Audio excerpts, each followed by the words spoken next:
John dies at the end. Book 1. They China Food. Chapter 1. The Levitating quote-unquote Jamaican. They say Los Angeles is like the Wizard of Oz. 1 minute, it's small-town monochrome neighborhoods, and then boom, all of a sudden, you're in a sprawling Technicolor freak show, dense with midgets. Unfortunately, the story does not take place in Los Angeles. The place I was sitting was a small city in the Midwest, which will remain undisclosed for reasons that will become obvious later. I was at a restaurant called They China Food, which was owned by a couple of brothers from the Czech Republic who, as far as I could tell, didn't know a whole lot about China or food. I had picked the place thinking it was still a Mexican bar and grill it had been the previous month.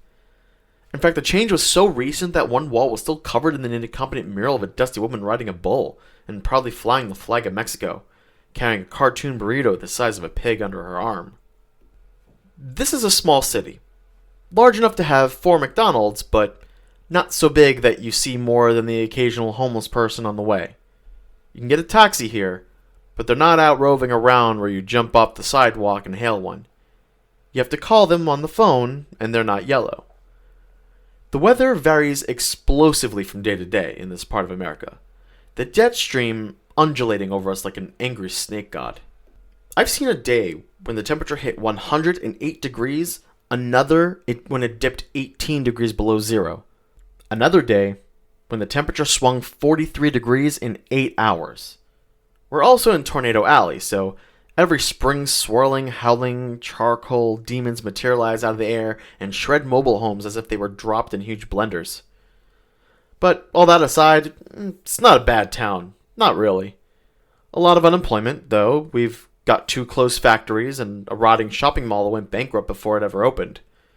We're not far from Kentucky, which marks the unofficial border to the south, so one sees more than enough pickup trucks decorated with stickers of Confederate flags and slogans proclaiming their brand of truck is superior to all others. Lots of country music stations, lots of jokes that contain the N-word, a sewer system that occasionally backs up into the streets for some unknown reason, lots and lots of stray dogs around, many with grotesque deformities. Okay, it's a shithole.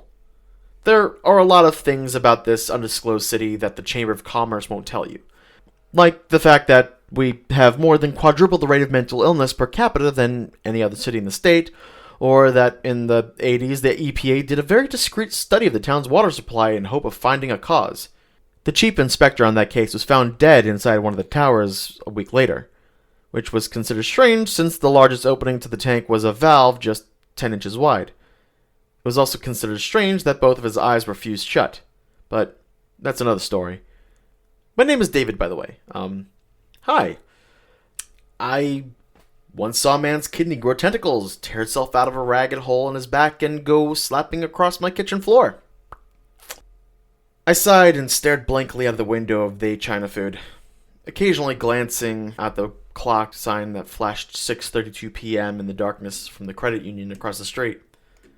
The reporter was late. I thought about leaving. I didn't want to tell the story. The story of me and John and what's happening in Undisclosed and everywhere else, I guess. I can't tell the story without sounding as nuts as a nut bush or whatever nuts grow from.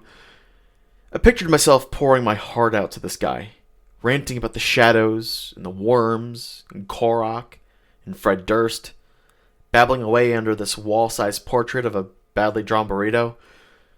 How is this going to turn into anything without a ridiculous clusterfuck?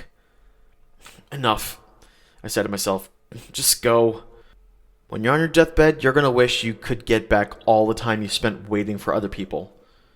I started to stand, but stopped myself halfway up. My stomach flinched, as if cattle prodded. I felt another dizzy spell coming on. I fell hard back into the booth. More side effects. I was already lightheaded. My body trembling from shoes to shoulders in random spells like I swallowed a vibrator. It's always like this when I'm on the sauce. I dosed 6 hours ago. I took slow, deep breaths, trying to cycle down, to level off, to chill out.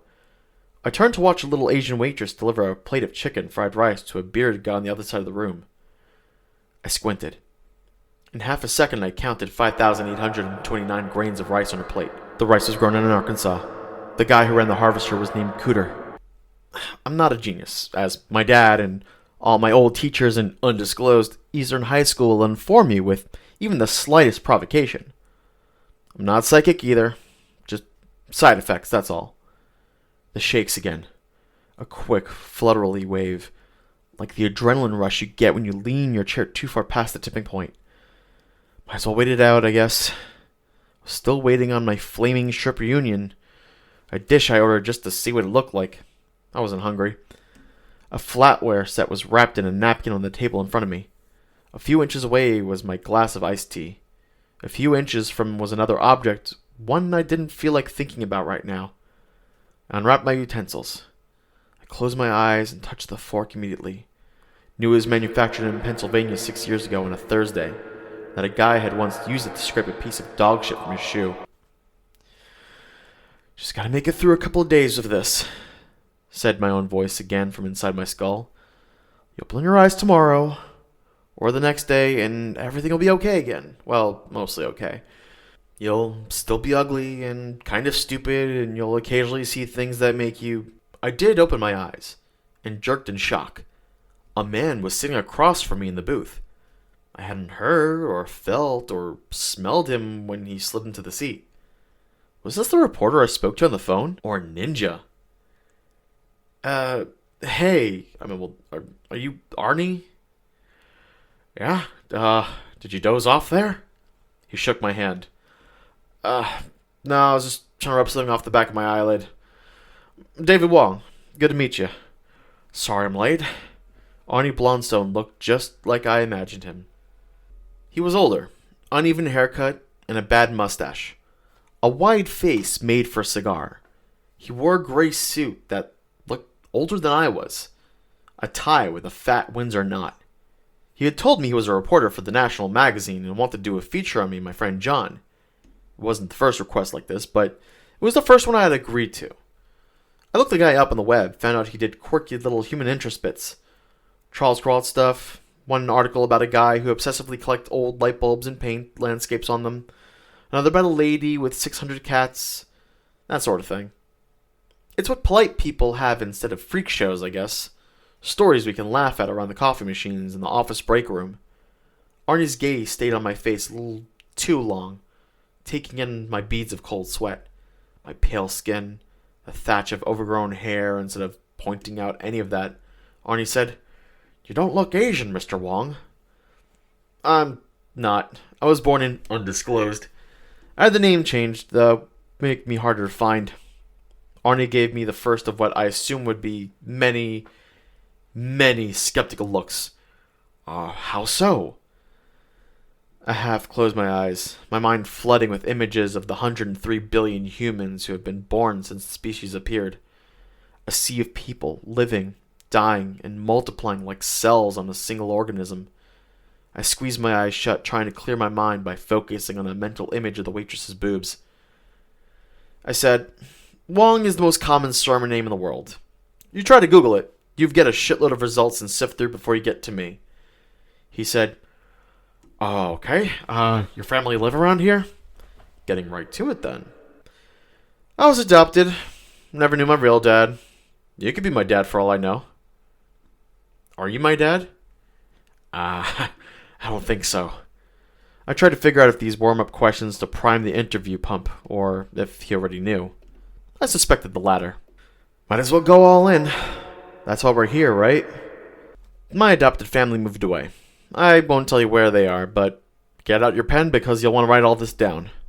My biological mom, she was institutionalized. That must have been hard. What was the... She was a strung-up, crank-addicted cannibal, dabbled in vampirism and shamanism. My mom, she worshipped some major devil when I was a toddler. Blew her welfare check every month on black candles. Sure, Satan would do her favors now and then, but there's always a catch with the devil. Always a catch. A pause from Arnie, then... Is that true? No, this silliness, it's what I do when I'm nervous. She was bipolar, that's all. Couldn't keep a house. Isn't the other story better, though? You should use it. Arnie gave me a practiced look of reportedly sincerity and said, I thought you wanted to get the truth out. Your side of it. If not, then why are you even here, Mr. Wong? Because I let a woman talk me into things. You're right. Sorry. Now, since we broached the subject, you spent your senior year in high school in an alternative program. Yeah, that was just a misunderstanding, I lied. They have this label, emotionally disturbed, that they put on you, but it was just a couple of fights, kid stuff, no charges or anything. Craziness is not hereditary. Arnie eyed me, both of us aware of the fact that juvenile records are sealed from public viewing, and that he would have to take my word for it. I wondered how this would end up in the article, especially in light of the utter batshit insanity of the story I was about to share. He moved his gaze to the other object on the table, from his perspective a small, innocent-looking container. It was about the size of a shape of spool of thread, made of flat, brushed metal. I rested my fingers on it. The surface was icy to the touch, like it had spent all night in the freezer. If you sent the thing on the most hot sun in the morning to night, it would still feel that way. You could mistake it for a stylish pill bottle, I suppose. I could blow your world away, Arnie. If I showed you what was in this container, you'd never sleep another full night. Never really lose yourself in a movie again. Never feel one with the human race until the day you die. But you're not ready for that. Not yet. And you sure as hell won't be ready for what's in my truck. Well, Arnie began again. Either way, mental illness is nothing to be ashamed of. We just get sick from time to time. Part of being human, you know. For instance, I was just talking to a guy up north. A high-priced lawyer type who spent 2 weeks in the psych ward himself. A little while ago, name of Frank Campo. You know the name? Yeah, I know him a little. Frank wouldn't talk to me, but his family said he was having hallucinations. Almost daily, right? Guy had his car wrecked. From then on, he just got worse and worse. He freaked out at Thanksgiving. Wife brought him in the turkey, but to Frank it wasn't a turkey. Frank saw a human baby curled up on the platter, cooked to a golden brown. Stuffing jammed in its mouth. He went nuts, wouldn't eat for weeks after that. He got to where he was having incidents every few days. They figured it was brain damage, from the accident. But the doctors couldn't do squat, right? Yeah, that's about it. You skipped over the weirdest part, Arnie. What caused the accident in the first place? And what he saw in his car. And now, said Arnie, he's cured. Is that what they say? Good for him, then. Good for Frank. And they swear that it was you and your friend who cured him. Me and John, yeah, we did what we could, but good for Frank. I'm glad he is okay. A little smile played at Arnie's lips. Acidic. Look at the crazy man with his incompetent crazy man haircut and his crazy little pill bottle and his crazy fucking story. How many decades of cynicism did it take to forge that smirk, Arnie? Makes me tired just looking at it. Tell me about John. Like what? In his mid-20s? We went to school together? John isn't his real name either. Let me guess. The images start to rush in again. The mass of humanity spreading across the globe over centuries like a time-lapse video of mole taking over an orange. Think of the boobs. Boobs. Boobs. Boobs. John is the most common first name in the world. That's right, I said. And yet, there's not a single person named John Wong. I looked it up. I work with a John Wong. Oh, really? Let's move on, Arnie said, probably making a mental note that this David Wong guy isn't above just making shit up. Holy crap, Arnie. Just wait until you hear the rest of the story. If your bullshit meter is that finely tuned, in a few minutes, it's liable to explode and take half a city block with it. You guys already got a little bit of a following, don't you? He said, flipping back to a page in a little notebook, already riddled with scribbles. I found a couple of discussion boards on the web devoted to you and your friend, your, hobby, I guess. So you're what? Sort of spiritualists, exorcists, something like that? Okay. Enough farting around. You have 83 cents in your front pocket, Arnie, I said quickly. 3 quarters, a nickel, 3 pennies. The 3 pennies are dated 1983, 1993, and 1999. Arnie grinned the superior grin of the I'm the smartest man in the room skeptic, then scooped his coins out of his pocket. He examined the contents, confirmed I was right. He coughed out a laugh and brought his fist down on the table, my utensils clinking with the impact. Well, I'll be damned. That's a neat trick, Mr. Wong. If you flip the nickel 10 times, I continued, you'll get heads, heads, tails, heads, tails, tails, tails, heads, tails, tails. I'm not sure I want to take the time to. For a brief moment, I considered taking it easy on Arnie. Then I remembered the grin. I unloaded. Last night you had a dream, Arnie. You were being chased through the forest by your mother. She was lashing you with the whip made out of knotted penises. Arnie's face fell, like an imploded building. As much as I hated the expression on his face a few minutes ago, I loved this one. That's right, Arnie. Everything you know is wrong. Ha! You got my attention, Mr. Wong. Oh, it gets better. A lot better. Bullshit. What it gets is worse. A lot worse. It started a few years ago, I began.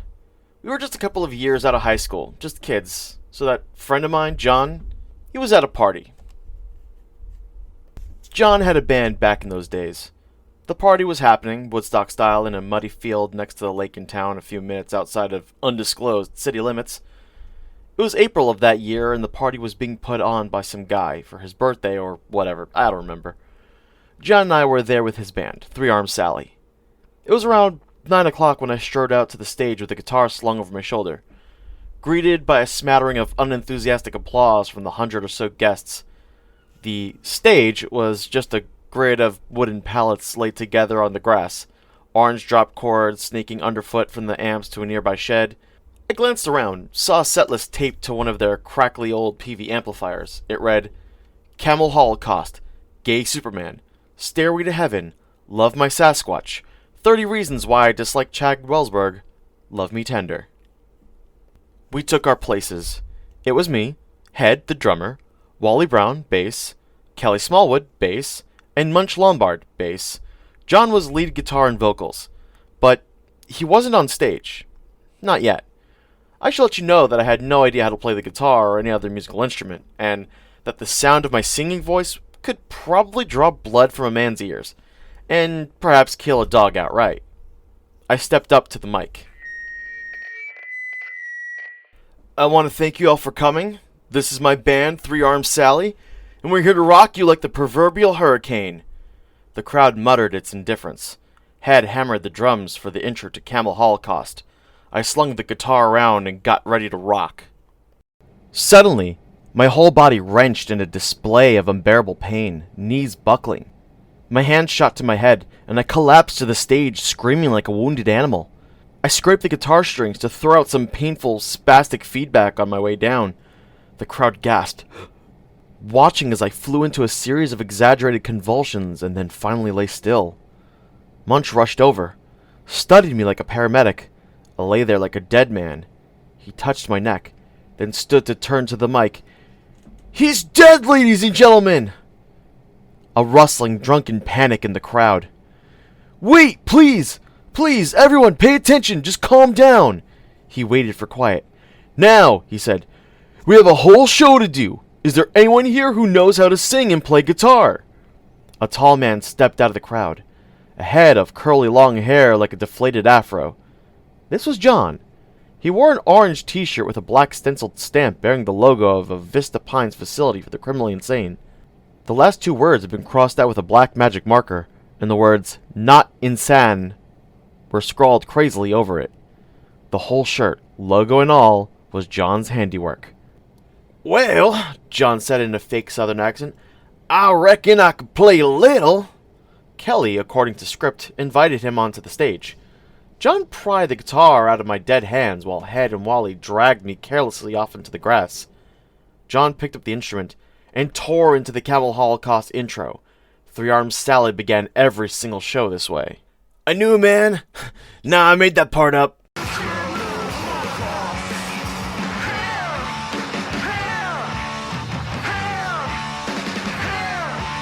That whole bit was something John had come up with. A man having a terrible habit for carrying out his drunken 3 a.m. ideas even after daylight and sobriety came. It was always 3 a.m. for John. I turned onto my back and stared into the night sky. That's what I remember from the last moment of real peace in my life. The rain had ended hours ago. The stars fresh cleaned and polished against the black velvet background. The music thrummed through the ground and the cool moisture of the grass soaked up through my sweatshirt as I gazed into the twinkling jewels of infinity, all spit shine by God's shirt sleeve. And then the dog barked and everything turned to goat shit. It was rusty red. Maybe an Irish setter or a red Labrador or a Scottish rust dog. I don't know my dogs. 10 feet of thin chain trailed off its collar. Bounding around the partygoers, a bundle of manic canine energy, drunk on the first freedom of its life. It squatted and peed on the grass, ran over to another spot and peed there too, marking this whole new world as its territory. Came toward me at a trot, the chain hissing through the grass pockets to see if I had died with any beef jerky on me. It recoiled when I reached up to pet it, a catty, don't touch the hair look on its face, etched with a message. I'm Molly. Please return me to, with an address and undisclosed listed below, at least 7 miles from home. I wondered how long it had taken the animal to etch that tag. The dog, having nothing else to gain from our relationship, trotted away. I follow it, decided on the spot that I would load up the dog and return it to the owners, who were probably worried sick about it. Probably a family with a little girl, crying her eyes out, waiting for it to come back. Or a couple of sorority girls dealing with their grief through a series of erotic massages. It's hard to look cool chasing after a dog, especially since I sort of run like a girl anyway. The dog pitched annoyed glances back my way as I trotted after it, picking up speed each time. I wound up taking a circuitous path all the way to the other side of the field, where I heard something that turned my guts cold. A shriek. High-pitched, almost a whistle. Only 2 creatures on God's earth can make that sound. African gray parrots, and 15-year-old female humans. I spun around, moved toward the commotion. The dog seemed to eye me carefully, then ran off in the other direction. I looked around. Ah, giggling now, there was a bundle of girls away from the stage, huddling with their backs to the band. They were surrounding a black guy with dreadlocks, an overcoat. He had one of those Rastafarian berets on his head. Definitely going for a look, wanting the attention. 2 of the girls had their hands over their mouths, eyes bulging, screaming for the guy to do it again, do it again. From the reaction, I figured I had just encountered the most dreaded of all partygoers, the amateur magician.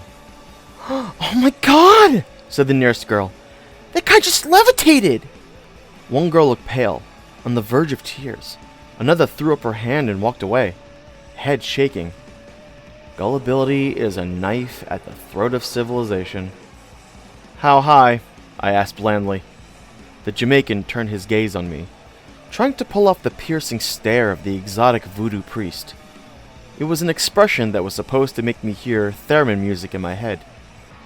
"Gotta love the skeptic, man," the guy said in a rubber accent that was part Jamaican, part Irish, and part pirate.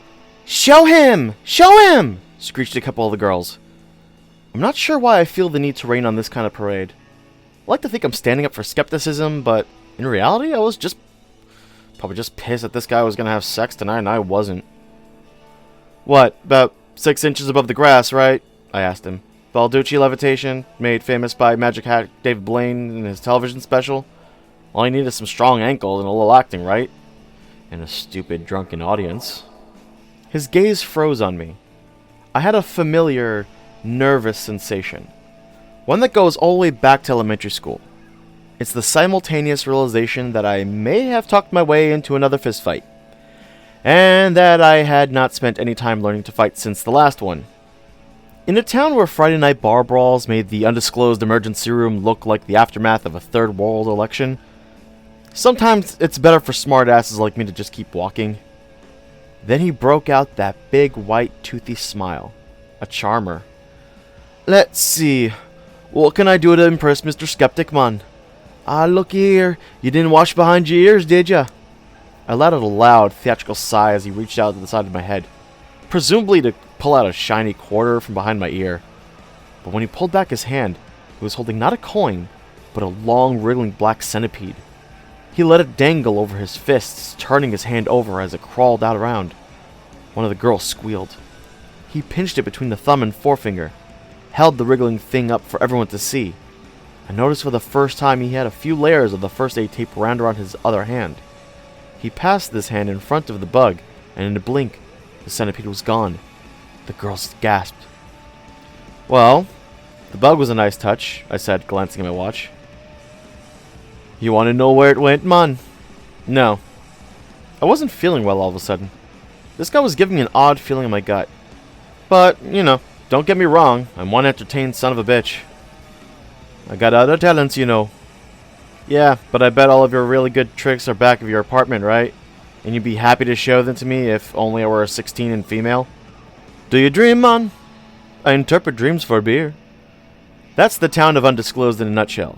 This rundown half city with more weirdos per capita than you'll find anywhere outside of San Francisco. We should have printed on green population sign coming to town, "Welcome to Undisclosed. Dreams interpreted for beer." I said, "Well, I don't have any beer, so I guess I'm out of luck. But tell you what, Mr. Skeptic Man. I'll do it just like Daniel in the Old Testament. I'll tell you the last dream you had, and then I'll break down its meaning for you. But if I'm right, you gotta buy me a beer. Okay, man?" "Sure. I mean, you've obviously been blessed with supernatural gifts. What better way to use them than to fish for free beers at parties?" I craned my head around and thought I saw the dog trotting around a tent where somebody was selling corn dogs.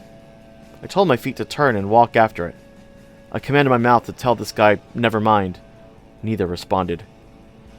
I knew that absolutely nothing good can possibly come from this encounter, and somehow that a whole lot of bad could come instead. But my feet were planted. "You had a dream early this morning, in the middle of the thunderstorm." I looked him in the eye. Pfft, lucky guess. "In the dream, you were back with your girl Tina." "Whoa, how do you know?" "And you come home, and she's there with a big honking pile of dynamite. One of those big cartoon plunger detonators, ready to blow. You ask her what she's doing, and she says, 'Hiss,' and she shoves down the handle, and," he spreads his hand in the air, "boom, your eyes snap open.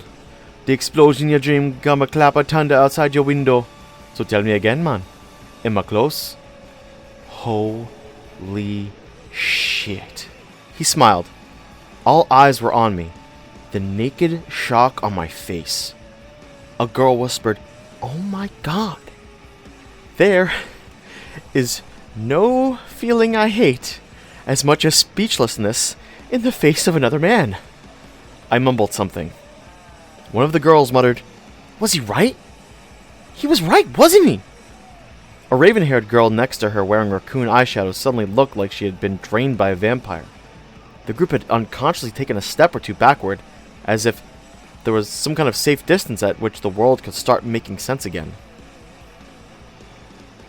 "The look on his face tells me I was right," he said, through a grin.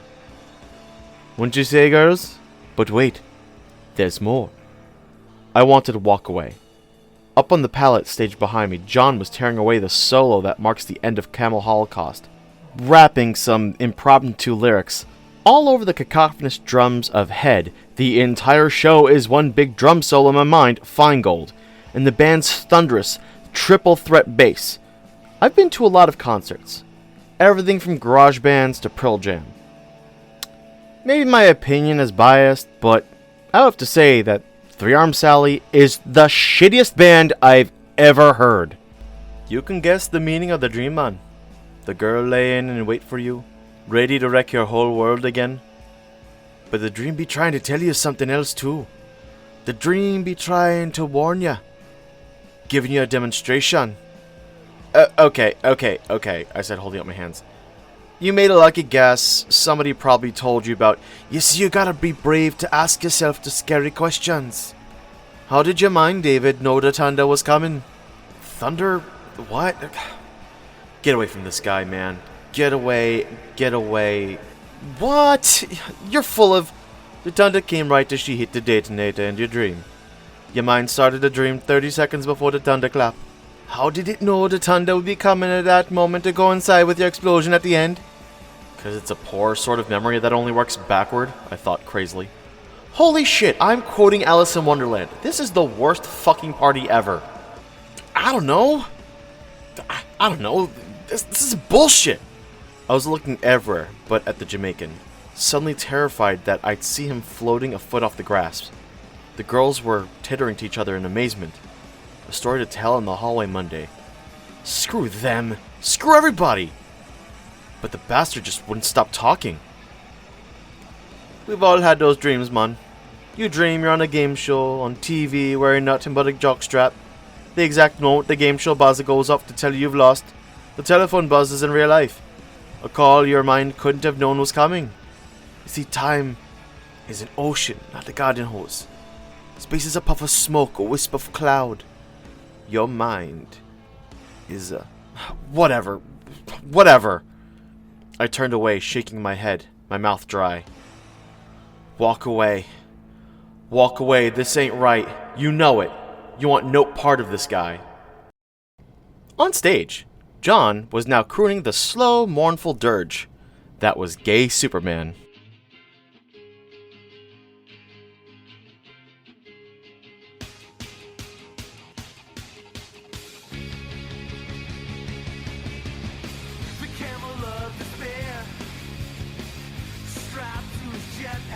Want me to tell you where your daddy really was when you were in the hospital with a broken leg? He said to my back. This stopped me. My guts turning to ice again. Want me to tell you the name of your soulmate? Or how she'll die? Stop, or I'll tell you how you'll die. That's what I wanted to say, but didn't. I walked away, forcing the steps. There was that jarring sensation of unreality, like the first time you see the road go spinning around your windshield in the middle of a car crash. I was actually dizzy, unsteady on my feet. Do you want to know when the first nuclear bomb will go off on American soil? And which city? I almost launched myself at the guy. Once again, a probable trip to the hospital was avoided by physical cowardice. This guy could probably kick my ass even without magical powers. I was so wired at this point, I had the insane urge to punch one of those girls instead. Probably lose that fight too. You know what, man, why don't you take your fake Jamaican accent and get back on the boat to fake Jamaica? Is another thing it would have been cool to say had I thought of it. Instead, I sort of mumbled and made a dismissive motion with my hand as I stumbled into the crowd, acting like the conversation failed to hold my interest. Hey, he shouted after me. You owe me a beer, man. Hey! Gypsies and psychics and tarot readers have 100 generations of practice at their art. And practice is all it is. Cold reading, wishful thinking, deductive reasoning. Throw out some general statements that could apply to any person on this earth. I'm sensing that something is troubling you. You're amazing. Yes, it's my husband. And the mark tells you the rest. The fake Jamaican had no way of knowing what he knew. No possible way. I watched my shoes mash through the weeds. This man had just ruptured the thin fabric of all I believed to be. I walked right into a girl, broadsided her, felled her like a tree. I saw to my horror that it was Jennifer Lopez. You know how to tell if you've been single too long? When you help a girl to her feet and get a rush of excitement for the 2 seconds you hold her hand on the way up. Oh, jeez, sorry, I said as Jennifer picked up her beer bottle. I was walking away from, voodoo thing. Flying voodoo man. She was in denim shorts and a tank top. Hair in a ponytail. I guess I should point out that this was not the famous Jennifer Lopez, but rather a local girl I was fond of who happened to have that same name. I guess it would have made a better story if it turned out to be the singer-actress, and if you want to picture J-Lo whenever I mention this girl, feel free, even though my Jennifer only looked like the famous one when she was walking away from you. She worked as a cashier at Home Depot these days. I made it a point to show up in her lane buying the manliest items in the store. In my apartment, I now had an axe, 3 bags of cement mix, and 3 different crowbars. On the last visit, I bought a 10-pound sledgehammer and, looking disappointed, asked her if they had a bigger one. She didn't answer, not even to count back my change. As she brushed grass clippings off her butt, I felt the intense urge to reach over and help her. I managed to restrain myself. Holy crap, there is no mood-changing substance on Earth like testosterone. I'm really sorry, you okay? Yeah, spilled my Zima a little, but... What are you doing here? Just, party. She gestured vaguely with her hand at the crowded music. Well, good seeing ya. She's walking away. Say something. I'm, here with the band, I said, following her while using the most casual, non-following stride I had in my walking repertoire. She glanced up at the band and then back at me. You know they started playing without you, right? No, I don't like play an instrument or anything. I'm just... Well, you saw me at the beginning there. I was the guy that fell down and died. I just got here. She walked a little faster. She's getting away. Tackle her! Well, I said after her, I'll see you around. She didn't answer, and I watched her walk away intently. She met up with some blonde kid in droopy pants, a sideways ball cap, and a band t-shirt. The whole sequence depressed me so much I didn't think about the floating Jamaican man again until... 3 hours later, John and the crew were packing their scratch equipment into a white van with the words Fat Jackson's Flat Wagon spray painted on the side. That was the name of the band before they changed it a few months ago. Dave, said John, look, can you believe how much sweat I have on this shirt?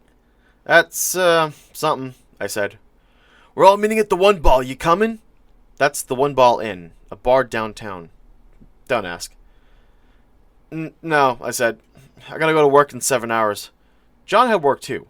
We both work at the same shift at the same video store. John had been through 6 jobs in 3 years, by the way. Some girl came up behind John and put her arms around him. I didn't recognize her, but that was normal. Yeah, me too, he admitted. But I gotta buy Robert a beer first. Who? The black guy. John gestured toward a group of 5 people. 3 girls and 2 dudes with their backs to me.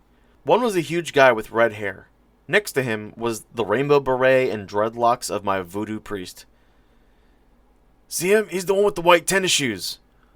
Not only did I see him, but he turned toward me. He made eye contact and shouted, "You owe me a beer, man!" The man likes his beer, said John. Hey, I heard there was somebody from a record company out there tonight. I don't like the guy, John. There's something not right about him. You like so few people, Dave. He's cool. He bet me a beer he could guess my weight. Got it on the first try. Amazing stuff. Do you even know how much you weigh? Not exactly, but he couldn't have given off more than a few pounds. Okay, first of all, never mind. John, the guy does an accent. What kind of person goes around like that? He's phony. Also, I think he might be, into something. Come on. Into something? You're so quick to judge. Have you thought that maybe he was raised by his father, who was a fugitive from the law, and that to conceal his identity his father had to fake an accent? And that maybe young Robert learned how to talk from his dad and thus adopted that same fake accent? Is that what he told you? No. Come on, John. The car's behind the tree back there. Come with me. Are you going to the One Ball? No, obviously not. Then I'm riding with Head in the flap wagon. You're still welcome to come if you want. I declined. They loaded up and left. I felt a little abandoned. There wasn't anybody else I really knew there, so I wandered around for a bit, hoping to run into Jennifer Lopez or at least that dog. Did find Jennifer where she was sitting in the cherry red 65 Mustang making out with that blonde kid. He looked barely old enough to drive. This made me furious for some reason, and I skulked my way back to the underfed Japanese economy car, shoes kicking up little sprays of moisture from all the tall grass as I went. The dog was waiting for me. Right there by the door, like it couldn't understand what had taken me so long. I unlocked the door, and Molly leaped into the passenger seat. I gawked, half expecting the dog to reach around with her teeth and pull down the seatbelt. She didn't. Just waited. I flung myself down into the little Hyundai, feeling like 1,000 questions were squirming around my gut. I dug into my pocket for the car keys. I pulled my hand out and screamed. Not a full-legged female victim in a slasher movie scream, but a harsh, rasping "Wah!" On the palm of my hand, etched into my skin, was the phrase, "You owe me 1 beer." I sat there in the dark, staring at my hand. I did this for several minutes, felt my stomach clench, then decided to lean out the door and vomit in the weeds. I spat and opened my eyes, saw movement in the puddle, something long and black and wriggling. So that's where the centipede went. I squeezed my eyes shut and leaned back in my seat. In that moment, I decided to go home and crawl into bed and pretend that none of this had ever happened. Telling the story now, I'm tempted to say something like, who'd have thought that John would help bring about the end of the world? I won't say that, though, because most of us who grew up with John thought he would help end the world somehow. Once, in chemistry class, John accidentally made a Bunsen burner explode. I mean, it actually shattered a window.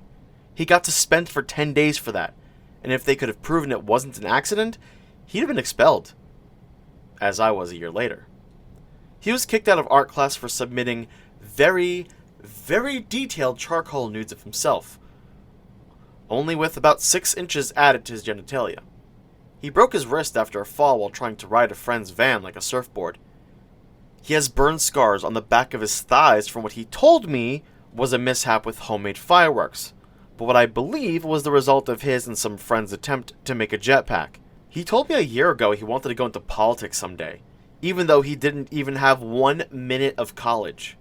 A month ago he told me he wanted to go into the adult film industry instead.